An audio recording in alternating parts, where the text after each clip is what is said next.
Hi, welcome to Rashmi ಅಡುಗೆ ಮನೆ channel. ಇವತ್ತಿನ ಸ್ಪೆಷಲ್ ಏನಂದರೆ ಚಿಕನ್ ಸಾಂಬಾರ್. ಮೊದಲಿಗೆ ಒಂದು ಚಿಕ್ಕ ಬಾಣಲಿನಿಟ್ಟು ಅದಕ್ಕೆ 1/4 ಸ್ಪೂನ್ ಅಷ್ಟು ಎಣ್ಣೆ ಹಾಕೊಳ್ಳೋದ. ಈಗ ಕಟ್ ಮಾಡಿರೋ 2 ಈರುಳ್ಳಿ, ಇದನ್ನ ಲೋ ಫ್ಲೇಮ್ ಇಟ್ಟು ಚೆನ್ನಾಗಿ ಫ್ರೈ ಮಾಡೋದ, ಬ್ರೌನ್ ಬರೋವರೆಗೂ. ಇದನ್ನ ಚೆನ್ನಾಗಿ ಫ್ರೈ ಮಾಡಿದ್ರೆ ಮಾತ್ರ ಸಾಂಬಾರ್ ಸೂಪರ್ ಆಗಿ ಬರುತ್ತೆ, ಇಲ್ಲ ಅಂದ್ರೆ ಸ್ವೀಟ್ ಬಂದ್ಬಿಡುತ್ತೆ ಸಾಂಬಾರ್. ಈಗ ಕೊತ್ತಂಬರಿ ಸೊಪ್ಪು ಒಂದು ಜಾರ್ ಇಟ್ಟು ಅದಕ್ಕೆ ಫ್ರೈ ಮಾಡಿರುವ ಈರುಳ್ಳಿ ಮತ್ತು ಕೊತ್ತಂಬರಿ ಸೊಪ್ಪು, ಇದ್ರ ಜೊತೆಗೆ ಸ್ವಲ್ಪ ಅರಿಶಿನ ಪುಡಿ ಹಾಕೊಳ್ಳೋದ. ಈಗ ಜಾರ್ ಮುಚ್ಚಳ ಕ್ಲೋಸ್ ಮಾಡೋದ.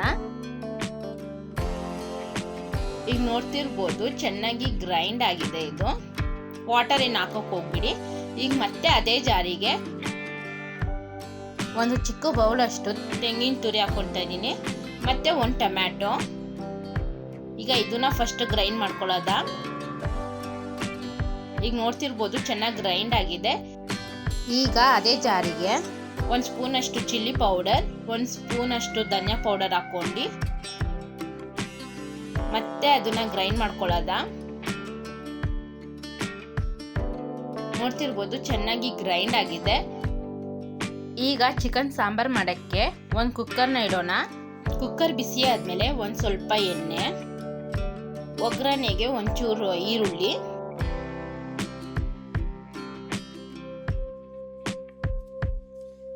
ಈಗ ತೊಳೆದಿರುವ ಚಿಕನ್ ಹಾಕೊಳ್ಳೋದ. ಈಗ ಇದು ಬೇಯಕ್ಕೆ ರುಚಿಗೆ ತಕ್ಕಷ್ಟು ಉಪ್ಪು ಹಾಕೊಳ್ಳೋದ, ಒಂದು ಸ್ವಲ್ಪ ಅರಿಶಿನ ಪುಡಿ,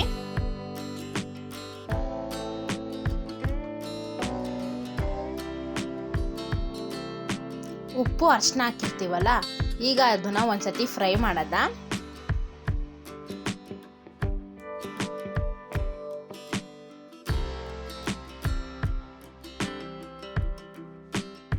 ಉಪ್ಪು ಹಾಕಿರ್ತೀವಲ್ಲ ಚೆನ್ನಾಗಿ ನೀರು ಬಿಡುತ್ತೆ. ಅದೇ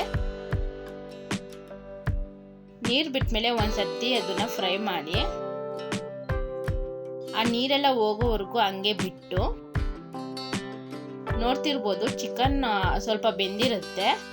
ಈಗ ರುಬ್ಬಿರ್ತೀವಲ್ಲ, ಫಸ್ಟು ಈರುಳ್ಳಿ ಮತ್ತು ಕೊತ್ತಂಬರಿ ಸೊಪ್ಪು ಅರಿಶಿನ ಪುಡಿ ರುಬ್ಬಿರ್ತೀವಲ್ಲ ಅದನ್ನ ಹಾಕೊಳ್ಳೋದು. ಆ ಮಿಶ್ರಣ ಇದನ್ನ ಹಾಕೊಂಡು ಚೆನ್ನಾಗಿ ಫ್ರೈ ಮಾಡಿ ಇದನ್ನ 1-2 ನಿಮಿಷ ಬಿಡೋದ. ಈಗ ನೋಡ್ತಿರ್ಬೋದು ಅದರಲ್ಲೇ ಎಣ್ಣೆ ಬಿಟ್ಟಿದೆ. ಎಣ್ಣೆ ಬಿಟ್ಟ ಮೇಲೆ ಇವಾಗ ತೆಂಗಿನ ತುರಿ ಎಲ್ಲ ರುಬ್ಬಿರ್ತೀವಲ್ಲ ಅದನ್ನ ಹಾಕೊಳ್ಳೋದ. ಇದಕ್ಕೆ ಕಾಯಿ, ಚಿಲ್ಲಿ ಪೌಡರ್, ಟೊಮ್ಯಾಟೊ, ಧನಿಯಾ ಪುಡಿ ಎಲ್ಲ ಹಾಕಿ ಗ್ರೈಂಡ್ ಮಾಡಿರ್ತೀವಲ್ಲ, ಇದನ್ನ ಒಂದ್ಸತಿ ಹಂಗೆ ಫ್ರೈ ಮಾಡೋದ. ಈಗಲೇ ನೀರು ಹಾಕಕ್ಕೆ ಹೋಗ್ಬೇಡಿ. ಇದಕ್ಕೆ ನಾವು ಶುಂಠಿ, ಬೆಳ್ಳುಳ್ಳಿ, ಚಕ್ಕೆ, ಲವಂಗ ಏನು ಹಾಕಲ್ಲ, ಅದರಿಂದ ಬೇಗ ಜೀರ್ಣ ಕೂಡ ಆಗುತ್ತೆ. ನೀವು ಇದನ್ನ ಒಂದ್ಸತಿ ಟ್ರೈ ಮಾಡಲೇಬೇಕು, ಮಿಸ್ ಮಾಡಲೇಬೇಡಿ. ಇದನ್ನ ಲೋ ಫ್ಲೇಮಲ್ಲಿ ಇಟ್ಟು 1-2 ನಿಮಿಷ ಬಿಟ್ಟರೆ ಅದು ಇನ್ನೇನು ಕುದೀತಿದೆ ಅಂದಾಗ ಈಗ ನೀರು ಹಾಕ್ಕೊಳ್ಳಿ.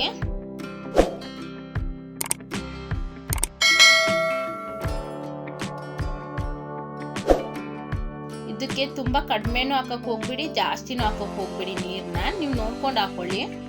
ಈ ಸಾಂಬಾರ್ ಇಡ್ಲಿ, ದೋಸೆ, ವೈಟ್ ರೈಸ್ ಜೊತೆ ಸೂಪರ್ ಕಾಂಬಿನೇಷನ್ ಅಂತಲೇ ಹೇಳ್ಬೋದು. ನೋಡ್ತಿರ್ಬೋದು ಸಾರು ಕುದೀತಿದೆ. ಈಗ ಕುಕ್ಕರ್ ಮುಚ್ಚಳ ಕ್ಲೋಸ್ ಮಾಡೋದ. ಈಗ ವಿಶಿಲ್ ಹಾಕಿ 2 ವಿಶಿಲ್ ಬರ್ಸೋದ. ಈಗ ಕುಕ್ಕರ್ ಆರಿದೆ.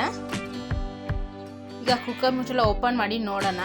ನಮ್ಮ ಚಾನಲ್ನ ಸಬ್ಸ್ಕ್ರೈಬ್ ಮತ್ತು ಸಪೋರ್ಟ್ ಮಾಡೋದನ್ನ ಮರಿಬೇಡಿ. ಈಗ ನೋಡ್ತಿರ್ಬೋದು ಸಾಂಬಾರ್ ರೆಡಿ ಆಗಿದೆ. ನೀವು ಒಂದ್ಸಲಿ ಟ್ರೈ ಮಾಡಿ.